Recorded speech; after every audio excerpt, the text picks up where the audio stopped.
today we'll be talking about the 1706 engine, the new launched engine from Perkins. So we will start talking about this engine, and by the end of the lecture, if anybody has any questions, I'll be more than glad to answer your questions. So let's go to the lecture itself. This engine really is a cat engine. It is made in USA, Texas, and they are assembling this engine in Seguin, a city called Seguin in Texas, USA. Uh, it is given the name 1700 series by Perkins, but really it is a cat engine. If you check the engine, you can see the mark cat everywhere on the engine. So it should be a very good engine. Let's talk about the engine model. 1700 series, the 6 of course stands for 6-cylinder engine, inline engine. A has to do with the exhaust emission levels. The E stands for electronic engine, which means this engine has an ECM, electronic control module, or ECU, electronic control unit. 93 is the engine capacity in liters. It is a 9.3 liters engine size. T stands for turbocharged. A stands for air cooler. G stands for generator application, which means this engine is an electropack type, the one we are talking about. It means it is revised to be used on gensets running at constant speeds, rated speeds, 1500 RPM for 50 hertz applications, or 60 hertz um, applications, 1800 RPM crankshaft speed. Okay, so this engine is convertible, switchable from 50 to 60 hertz. Let's go into further details. We'll be talking about these, in short, because we have 1 hour only. And here we go. Again, we already mentioned this. I will add one more thing. This engine comes in 2 sizes, kVA sizes. It is covering 300 kVA size and 350 kVA size. So the engine, which covers the 300 kVA size, the engine model ends with a THG1. The the bigger size engine, or the one which is giving more power, because really it's the same engine. The only difference between the tag 1 and the tag 2 is the software on the ECM. As an engine, it is the same engine, just the software on the ECM, which is different between tag 1 and tag 2. So again, tag 1 covers the 300 kVA genset size. The tag 2 covers the 350 kVA genset size. This is how the engine serial number looks like. YGB, that's the engine family code. This is the build list. N stands for the country code. By the way, N stands for USA, the country of origin for the engine. N stands for USA. If you see U instead, it means UK. That's the difference. D has to do with the year built. This is the serial number for, different engines. D stands for the year of manufacturing. For example, for 2023, this alphabet should be J. I stands, for example, for 2022, and so on. So we should be seeing here the year of manufacturing based on the alphabet you can see at the end of the engine serial number.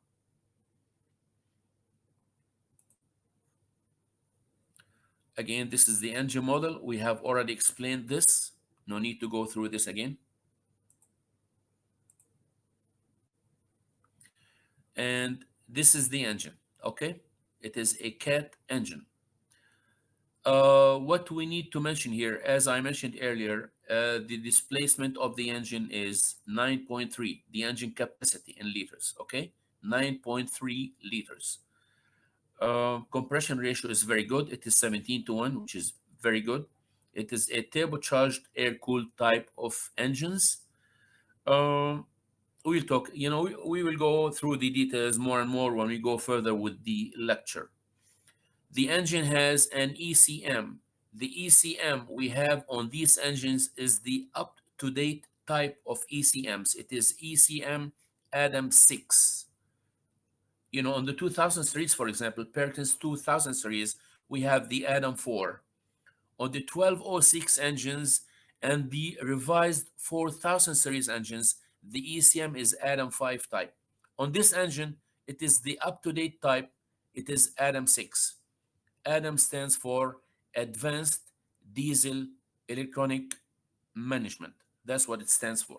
So this is an Adam 6 kind of ECM, the up-to-date type of ECMs Perkins is offering. Let me go further. The air system, just a standard air system, starting with the air filter. Air will get in, sucked by the turbocharger, get compressed. Air temperature will go high. It will be cooled down through the air cooler, come out, go to the engine through the inlet air manifold, and from here you will be having the exhaust gases coming out, spinning the turbine of the turbocharger before going out through the exhaust manifold and the muffler as well. Nothing much. I'll be skipping this part at the moment, how to adjust the valves, and come back later to this point, not at the moment now. Let me skip this momentarily. The fuel system. Let's talk about the fuel system on these engines. These engines are not called MIWI or HIWI. HIWI stands for hydraulically actuated, which means we are using a hydraulic force to compress the fuel inside the injectors. The other type of electronic engines is called MIWI, like the 2000 series. M stands for mechanically actuated. Where we are using a mechanical force to compress the fuel inside the injector. The mechanical force is a rocker arm pushing at the top of the injector. On these engines, these are not HIWI nor MIWI. These are EUI type, electronically controlled unit injection type of engines, which means we are not using a hydraulic or mechanical force to compress the fuel inside the injector. How does this system work? On this engine, there's a high pressure fuel pump in here. It will highly compress the fuel and send it through these two outlets to a common fuel rail. From the common fuel rail through pipes, highly compressed fuel will go to all 6 injectors. Only when the solenoids of these electronic injectors are energized, according to the firing order, of course, by the ECM, fuel spraying will take place through the injectors. So that's how the system works. So in this system, we have the high pressure pump at its tip. We'll be looking at a closer view for the high pressure pump. We have the fuel lift pump as well. Okay. Um, let's start from the starting point, the fuel tank. This is the fuel tank. The starting point, the fuel will go through the primary fuel filter. This is a 10 micron fuel filter, and it works as a water separator as well. So the fuel will be filtered with this 10 micron fuel water separator filter. Then it will go to the fuel lift pump, come out, go to these twin secondary fuel filters. These are a 4 micron filter type. Okay, the fuel will be filtered, and then it will go to the high pressure fuel pump, inside which the fuel will be highly pressurized, and then through these two plungers, highly compressed fuel will go out, go to the common fuel rail, and from the fuel rail, the fuel will be distributed through pipes to all 6 injectors. Again, no fuel injection will take place unless the solenoid of each injector, which is controlled by the ECM, of course, is energized. That's how it works. Let's look at the other parts of the fuel system. We have 3 fuel return pipes. Here we go. This is one. Going back to this fuel return check valve in here.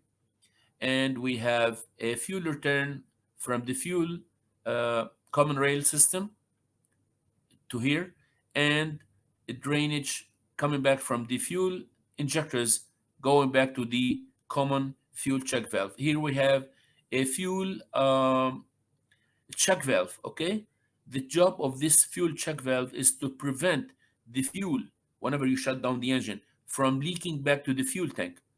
This one, the other one, which is number eight, sorry, pressure regulating valve. Okay, in here, this will make sure that the fuel pressure exerted by the fuel pump, fuel lift pump, is around 100 psi. That's the job of the second, fuel regulating valve. And from here, we have one common return pipe back to the fuel tank. On this system, we do not have a fuel cooler. There is no fuel cooler on this system or this engine. In here, you can see that the fuel coming out from the fuel filters here going to the ECM. We don't have such ECM here.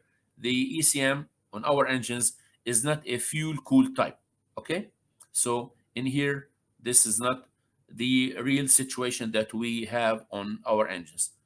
Okay, let's take a closer look at the pump. Here we go. This is the high pressure pump. Okay, we have the fuel inlet, and this is the fuel return. These are the two plungers through which the highly compressed fuel will be going out to the common fuel rail. Inside here, we have a camshaft having lobes. It will be, highly compressing the fuel through the plungers we have here and here before the highly compressed fuel go to the common fuel rail. In here, we have a fuel feed pipe connected here. So oil is getting inside the high pressure pump for lubrication purposes.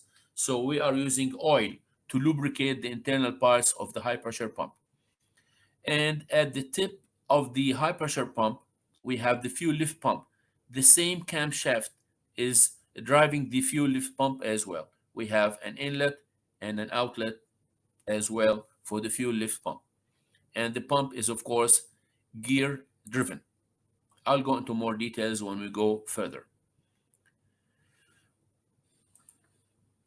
Here we go. This is the location of the high pressure fuel pump. It is mounted here in the same place where we used to have a fuel injection pump, like on mechanical engines, like the 1103 engine, for example. We don't have a fuel injection pump.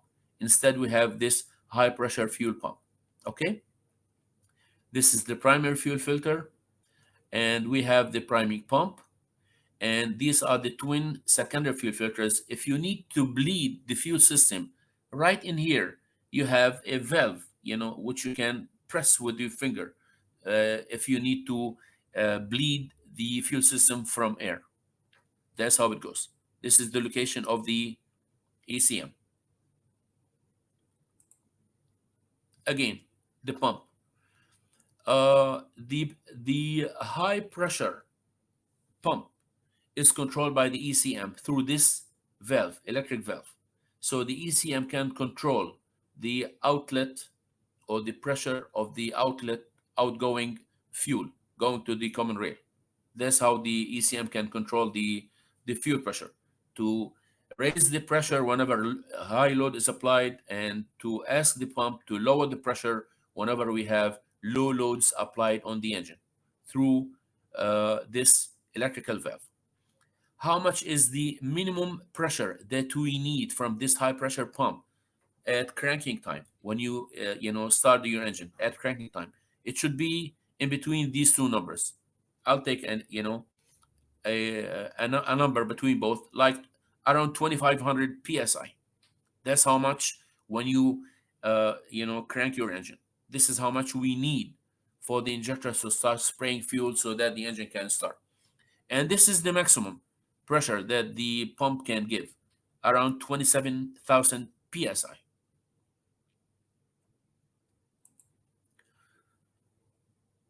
Still talking about the high pressure pump. Does this pump need a timing? Yes, it does need timing. This blue thing is the special tool that you need just in case somebody messed up the timing of the pump. Okay, somebody for some reason, a loose pump in your parts department have turned the shaft for some reason, and spoiling the timing of the pump. So this special tool can readjust the proper timing mark on the pump before you mount it on the engine. So it is a must to have this special tool. This is another special tool that we need to take out the driving gear of the high pressure pump. We need to have this, special tool as well.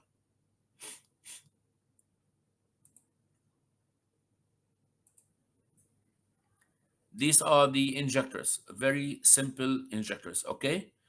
Uh, this is the inlet through which the fuel gets in.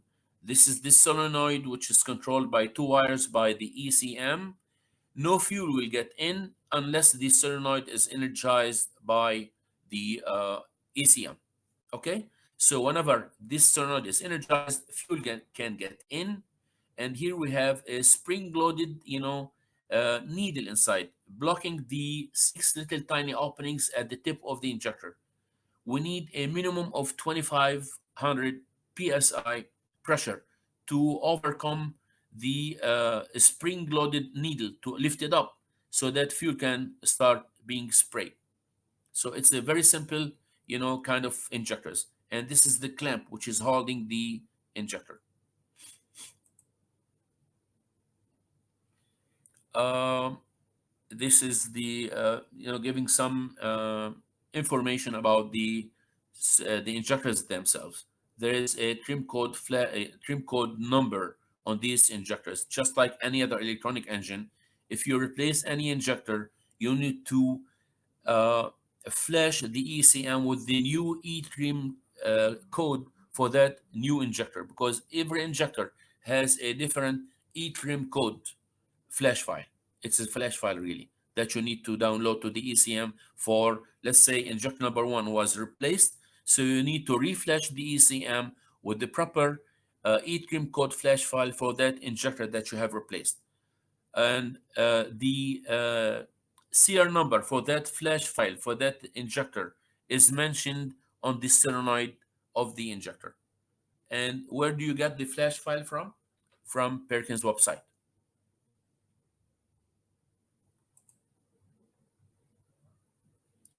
This is the fuel common rail through which, this is the high pressure pump. These are the two pipes through which the highly pressurized fuel will get into the fuel common rail. Besides these two supply lines of highly pressurized fuel, we have six pipes through which fuel will be delivered to all six injectors. We need to be aware that according to Perkins, if you dismount any of these pipes, the supply lines or the ones delivering fuel to the injectors, they must be replaced. That's what Perkins say.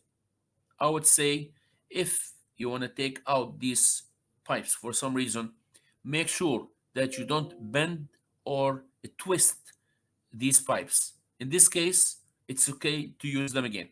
You need to be very careful.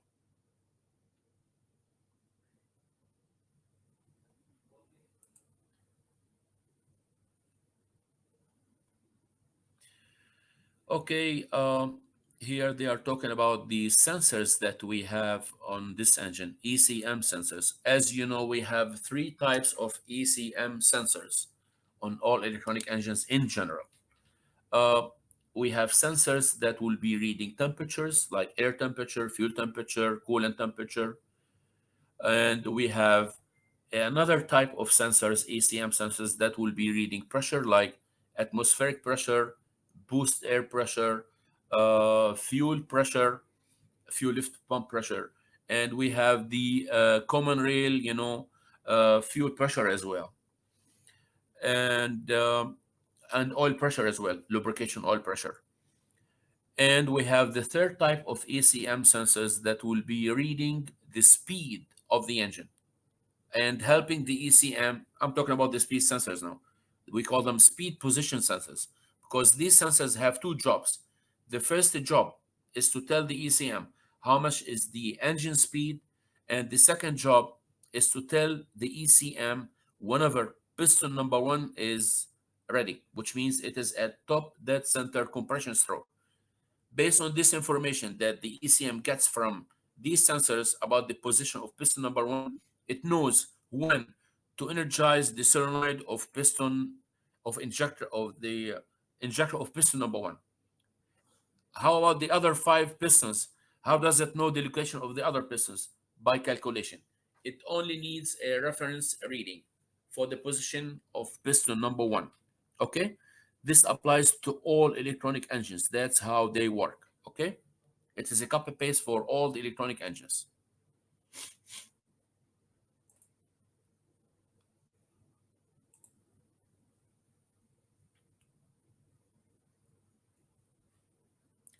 This is the fuel return regulating, check valve, and we have two check valves here.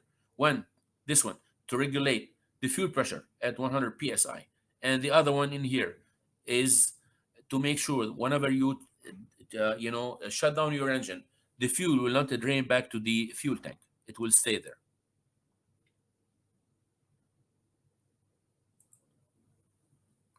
Lubrication system, not much, just like any other engine.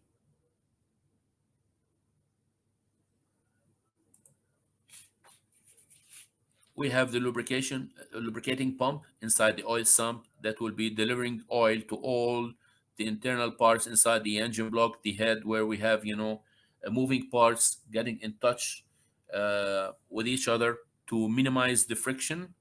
And the pressure would be around 4 bars. Oil pressure would be around 4 bars, just like any other engine.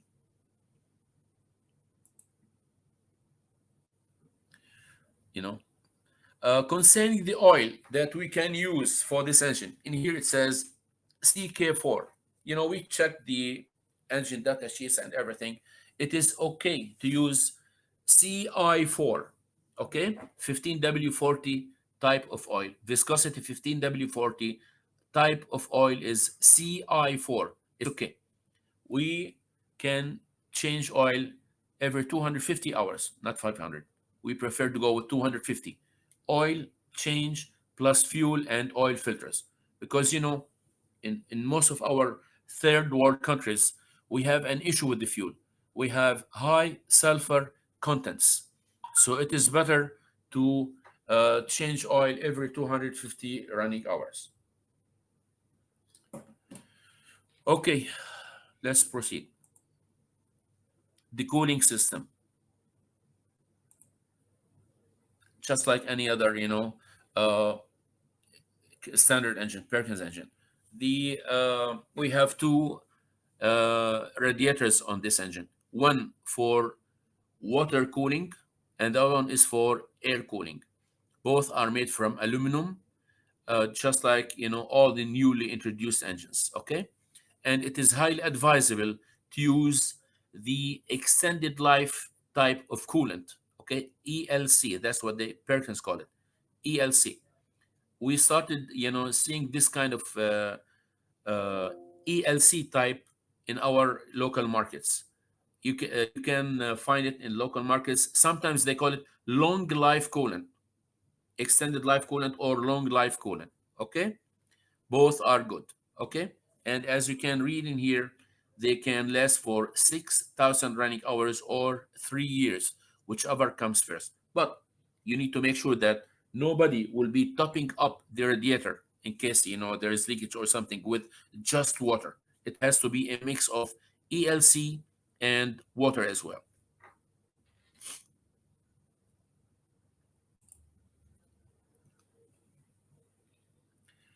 Okay, talking about the sensors again, location of the sensors and the number of the sensors we have. Here, this is the air inlet manifold, okay? Air inlet manifold. In here, we have right on the bottom part of the air inlet manifold, we have an inlet air temperature sensor. It is sensing the air temperature, okay? And I'll mention one more. There is another inlet air temperature sensor, but it is not mounted on the inlet air manifold side. It is mounted, not shown in here, right after the air filter on the hose or the pipe, the metallic pipe, right after the air filter. So we have two inlet air temperature sensors. One before the air cooler, let's put it this way, and another one after the air cooler, which is in here, mounted in the bottom part of the inlet air manifold. At the top in here, we have an atmospheric pressure sensor and a boost air pressure sensor as well. Okay, and the fuel common rail. At the tip of the fuel common rail in here, we have, a sensor sensing the fuel high pressure. Okay, which is coming out from the high pressure fuel pump. Um, as well, we have an oil pressure sensor mounted on the engine block in here. We have a coolant temperature sensor mounted at the tip of the head, front side. On the twin secondary fuel filters, we have three sensors. Let me go back to make things clearer. Let's look at an exploded view for the fuel filters. We have a better one to look at. Here we go. This is the twin secondary fuel filters head. Here we have three sensors, 1, 2, and 3. One before, one at the inlet of the fuel getting to the fuel filters, and one at the outlet of the fuel filters. And in between them, we have this sensor as well, sensing the fuel temperature. Fuel temperatures are not supposed to exceed 60 degrees Celsius, okay? Because whenever fuel temperature exceeds 60 degrees Celsius, the fuel burning efficiency will go down, okay? That's why we see in many engines, medium size, big sizes, we have a fuel cooler sometimes. We have a fuel coolers. When the fuel is going back to the fuel tank, it will be cooled down before going back to the fuel tank, okay? So these are the three sensors we have at the top of the secondary fuel filter's head. This is the fuel rail. This is the sensor, which is mounted at the tip of the common fuel rail, sensing the high pressure fuel pump pressure. We still have the speed sensors. Let me go back to the drawing. Here we go. We have two speed sensors. One facing the gear of the camshaft. You can barely see it really. If you look at the engine itself, you can barely see the camshaft speed position sensors. It is right below the high pressure pump, facing the front side of the timing case cover. And we have the other one right at the bottom part of the crankshaft pulley in here somewhere. We have the crankshaft speed position sensors. So these are the sensors that we have on these electronic engines.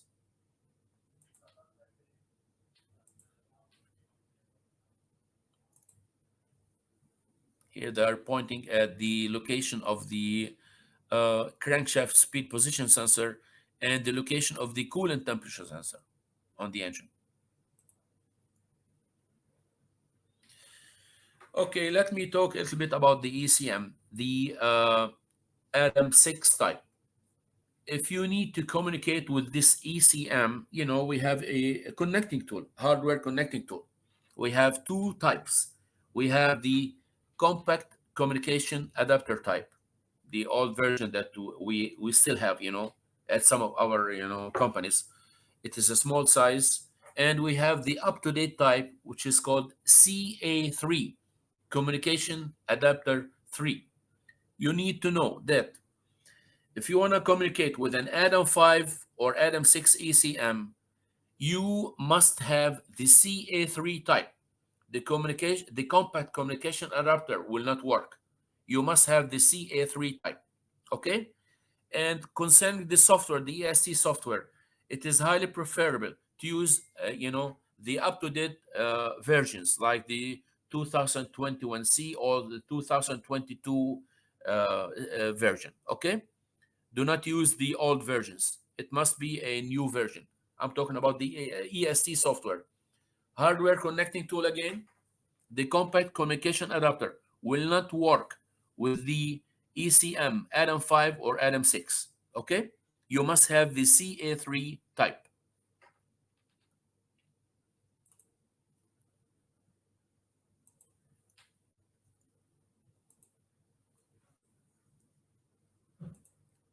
Nothing much here to mention, you know. I'm just going through these. Showing the location of the speed sensors, the camshaft. Here we have the high pressure pump, and this is where, in here somewhere, we'll be having the camshaft speed position sensor. The crankshaft speed position sensor will be mounted in here, okay? And it will be very hard to get access to this sensor, this one or this one, okay? Hard locations.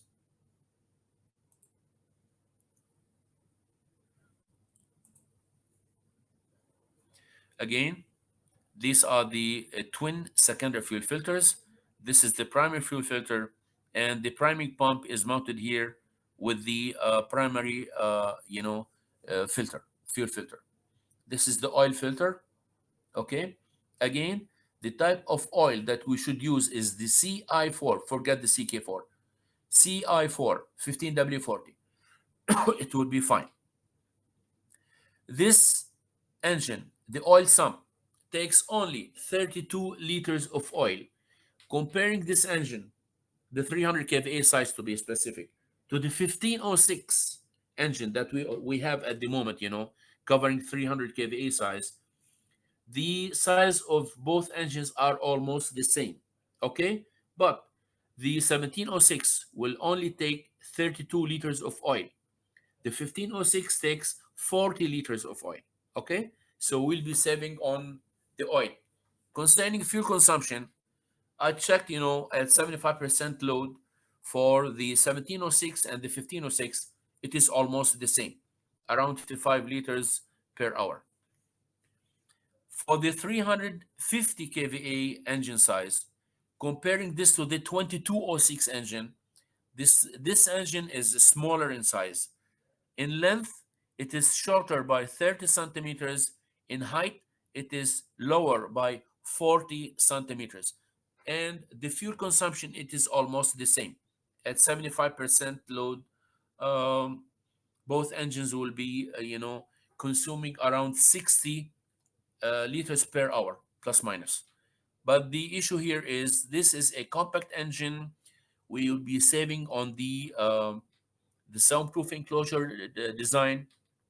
It will be compact, smaller in size for this engine compared to the one for the 2206. And the 2206 engine would take 40 liters of oil. Again, this engine will take only 32 liters of oil.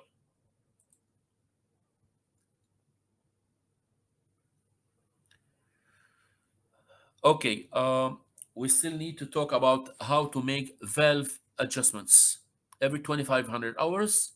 Okay, it is highly advisable to check and adjust the valves. Just like all the 2000 series and the 1506 engines, it is almost the same procedure. On the flywheel side here, we have a flange through which the turning tool that we use on the 2000 series and the 1506 engine as well can be used on this engine as well. Let me show you a better view to make things clear. Let me go all the way back in here. Here we go. This is for a 2000 series engine, but it's the same. Here we have a flange with two bolts mounted with two bolts. You take off the flange, and this turning tool, the same one that we use on the 2000 series and the 1506 to turn the engine, you can plug it in. It will be engaging with the teeth on the flywheel side. And here there's a plug as well. You take off the plug and use any of these two long bolts. Let it go in, push it with your finger. It will be touching the surface of the flywheel. On the flywheel, we have this locator. It's a little tiny hole. You turn the engine till the bolt goes in here. It will go slightly down, like by 1 millimeter, and you stop. This is an indication that pistons 1 and 6 are at top dead center. Okay, one will be rocking, the other one will be ready for valve adjustments. So this is the table that we go with. Here we go. Let me explain something here. just like any other Perkins engine. Inlet valves, the white ones, are the ones facing the front side of the engine. The exhaust valves, the black ones, are the ones facing the back side of the engine. Okay, let's go into more details. Uh, Here we go. This is the table. Okay, so let's suppose that somebody is turning the engine and the bolt got in. Somebody is watching the rocker arms at the same time, with the head cover off, and he would say that uh, piston number one is ready, which means six was rocking. So what we do, we adjust the inlet valves for pistons one, two, and four. This is how much it is. 0.40 millimeters, just like any MIWI engine or 1506 engine, 2000 series or 1506. 0.40 millimeters for the inlet valves. And at the same time, we adjust the exhaust valves for pistons 1, 3, and 5. 0.65 millimeters, like the 2206 engine. Copy paste. Okay? When you finish adjusting the inlet and exhaust valves, you make one full turn till the bolt on the flywheel side goes in again. This is an indication that 1 and 6 are up again, but this time 1 is rocking, 6 is ready. I have missing numbers, but we can guess what the numbers are. They should be 3, 5, and 6 for the inlet valves. And on the exhaust valve side, the exhaust valves to adjust are of exhaust valves for pistons 2, 4, and 6. Okay? And that's how we do it. It's very easy and very quick. That's how we make the valve and valve adjustments. Okay? So I guess we have covered, uh, mostly what we have to cover. So if you have any questions, please let me have the questions to answer the questions. Questions help. I'm ready for the questions.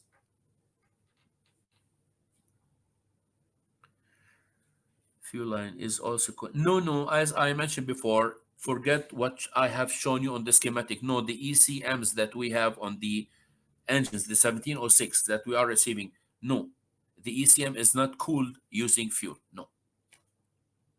Another question. Why this pressure pump needs a timing?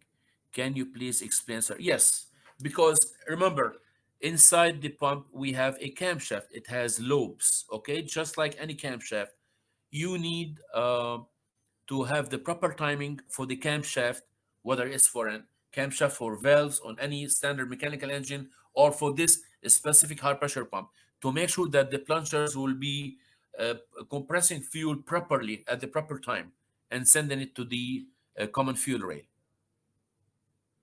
Okay, another question. In HEWI engines, we can check the injectors by means of the ECM. Yes. What about this type of engines? How can we check the injectors? It is very simple. Using the EST, you can check the solenoids of these injectors when the engine is off. Okay. We call it uh, injector solenoid testing. When you click on this, the ECM will be sending voltage signals to the solenoids one by one. You should be hearing a clicking noise. If you don't hear a clicking noise, for example, for injector number 5, it means there is something wrong with the solenoid or the connecting wires. Okay, so you need to check. As for the mechanical part of the injectors, what you need to do is you run the engine at no load and you click on I'm talking about the software now, EST, cylinder cut out test. And what the ECM will do, it will cut off the power supply to the injectors one by one in a sequence. Okay, if you can hear whenever, let's say, injector number 2 is is disconnected, you hear the engine is vibrating. At that moment, it means the injector was working fine. If the engine is still going with the same rhythm, even though injector number 2, my example, is cut off, it means that injector number 2 is not working in the first place. This is the same procedure whenever you check the spark plugs on your car. You unplug the wires from the spark plugs one by one. If the engine vibrates whenever you unplug spark plug number one, it means the spark plug is okay.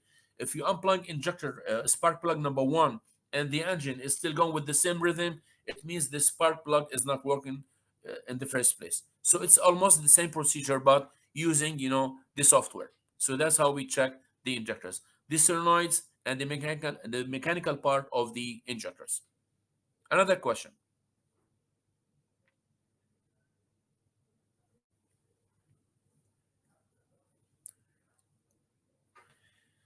1706, I would say. 1506 is a very good engine. This is a cat engine as well, and have been used by Caterpillar for the last 20 years. It's a good engine. We faced some problems with the 1506 at the very beginning when the engine was introduced by Perkins, having fuel going to the oil sump because of defective injectors, but this is not anymore. This issue is not there anymore. The injectors have been revised and the engine is fine. It's working perfectly. The 1706, I prefer to go with this engine because it is a brand new engine introduced. um, it can take higher impact loads, and concerning high altitudes or high ambient temperatures, the 1706 will not derate as much as the 1506. Okay, it will give you more power at extreme altitudes or extreme ambient temperatures. Okay, another question. Okay, I have a question regarding the injection nozzle replacement. Is there need for ECU recalibration after replacement? Yes, yes. Just like any new electronic engine, we are dealing with, like the 2000 series, the 1506, the 1206, and now the 1706. Whenever you replace an injector, you need to read the E-trim code serial number on the new injector. And from Perkins website, you or somebody who has access to Perkins website having a CWS ID number can get you the flash file for that specific injector based on the number that you advise, and you need to download it to the ECU for that specific injector. Let's say injector number 2 was replaced. You need to go to the ECU software using the ESD and replace the flash file with the new one based on the number that you read from the injector. Okay, another question. What range of junctions are covered by this series? Two sizes only, 300 kVA size and 350 kVA size. Tag 1 for 300 kVA size, tag 2 for 350 kVA size. Tag 2 for 350. Yes. Another question.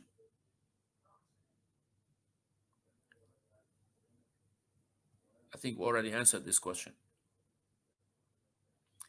After replacing the injectors, we need to do trim code calibration required or not? Yes, we already answered this question.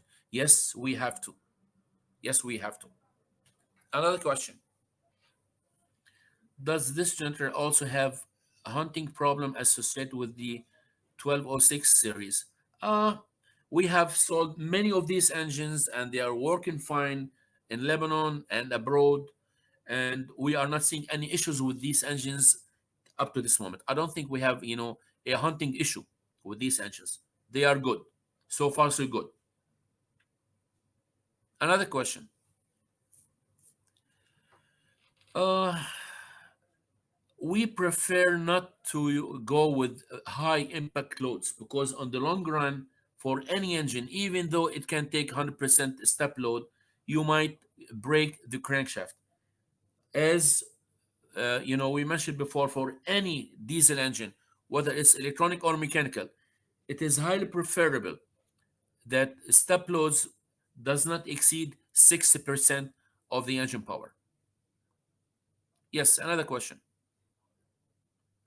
You said a fuel temperature above 60 will not be efficient.